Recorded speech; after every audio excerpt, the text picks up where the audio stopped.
In this video, I'm going to show you how to create a page navigation like this with very simple steps. As you can see on my screen, we have 5 pages. Currently, I'm at executive summary page. If I want to go to other pages, I can hover and these words move to the right, giving an app-like experience. And if I click on it, it will take us to that page. Let me show you how to create this quickly. See on my screen, I have 5 different pages on this report and I want to create a page navigation. To create it, let's go to the insert and then buttons and then go to navigator. You can see the page navigator option. Click on it and let me make this vertical so it's horizontal by default.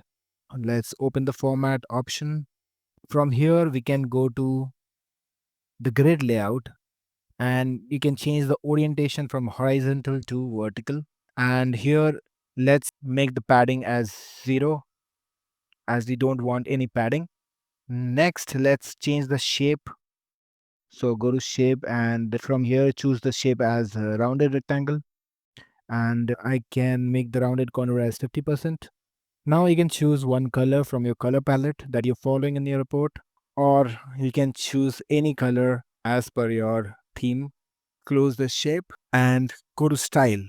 In the style, the state is default. So for this default state, let's go to the border and so that it gives a clean look. Choose a color for this. I'm going to go to selected state and I'm going to choose a color instead of this black. Let's go to fill and I have already chosen mine. So let's paste it. So this is my color and let's go to text and make this bold. Next, we can also enable the shadow. Now let's go to the default state and from here, let's turn off the shadow. Make this fill as transparent. Let's take one shape, a rectangle shape, and I will put it here on the left side. And here I'm going to go to shape style and in the fill, let's add this color that I've chosen in the button and make the transparency as 90%. Let's turn off the border and let's put it here. Currently, this shape is above the page navigation. So let's move it to back.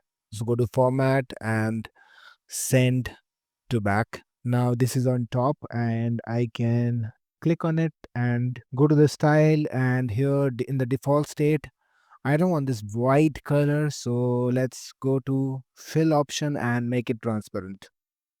Now I will have to go to the selected state again and let's go to fill and make it as 0%. Also, we can enable the shadow and let's make it little big. If I hover over any other pages, it should move to the right.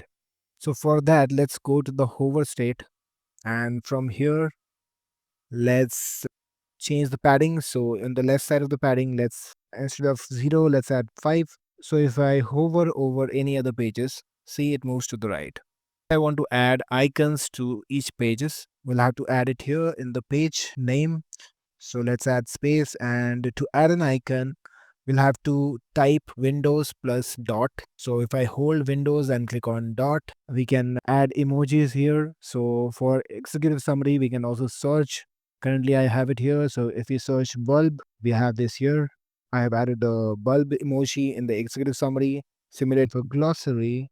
Let's add a book. Now let's go to this executive summary where we have this page navigation. And if you see here, all the icons are showing. Now is we can group these two visuals. First is this page navigation and the shape below it. So we can control and click and then type Control G to group these two visuals. Next, we can click on this group and copy it and go to the product performance and paste it. Next, we'll go to the customer details and paste it. Go to the geography performance and paste it. Lastly, go to glossary and paste it. Our page navigation is almost ready. If I click on this executive summary, it will take us to the executive summary. If I click on customer details, it will take us to the customer details. Let's go back and there's one thing you'll have to do before publishing. You'll have to hide all these pages except the first page so that it doesn't show the extra page navigation in the Power BI service. Let's hide it. We cannot hide the first page. If I right click, see, it's saying duplicate and rename. We have hidden all the pages. Now, if when we publish this report to Power BI service, it will show only this page navigation instead of the default page navigation that Power BI service offers. If you like this video, do not forget to subscribe my channel. Till then, goodbye and thanks for watching.